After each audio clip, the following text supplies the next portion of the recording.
Many students approach writing their oral presentation the same way they approach writing an essay, when in fact the two are completely different. An oral presentation is assessed on how well you can communicate your message, or, if you like, how you perform. You may get some assessment marks for the slides you produce or the handouts you've made, but essentially you will be marked on how well you communicate your message on the day. So do not write pages of sentences as you would in an essay. You cannot read these out. Natural speech does not use the long and grammatically complicated sentences that you would write in a text. Your audience would have to concentrate very hard to listen to that. Think of your audience and how you will keep their attention. You need to make it relevant for them and not just show how much you've read. You cannot deliver all the information you might fit into an essay. For an oral presentation, you need to reduce the amount of detail and repeat key ideas a lot more.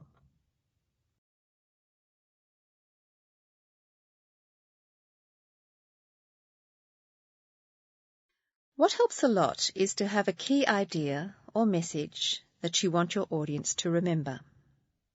They may forget 80% of your talk, but if you have a key theme or a main point that you emphasize over and over again, they will likely remember that. And later, it's easier to remember details in relation to that key point. Do not give the impression that you are relating what you have recently read in textbooks. Aim to give the impression that you know a lot about this topic and that you've been working in the field for years. You need to have that air of confidence that comes from talking about something you know really well and have a lot of experience in. Generally, this will not be the reality, of course, but you can get very familiar with your topic by reading lots and lots of literature.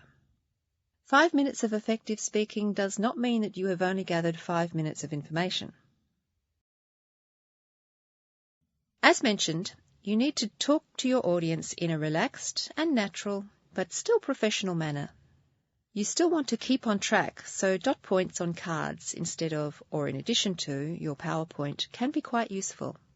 You don't want the presentation to sound scripted, but you still want to keep on track. So speaking from dot points is efficient because you are on limited time. It also jogs your memory just in case you're a little bit nervous.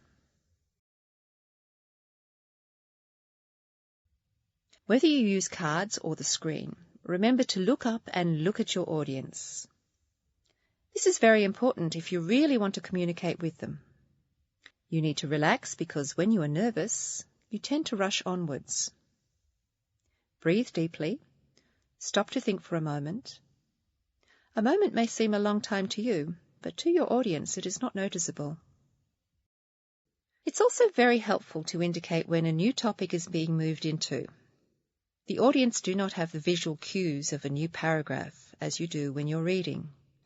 So these shifts in topic need to be shown or expressed.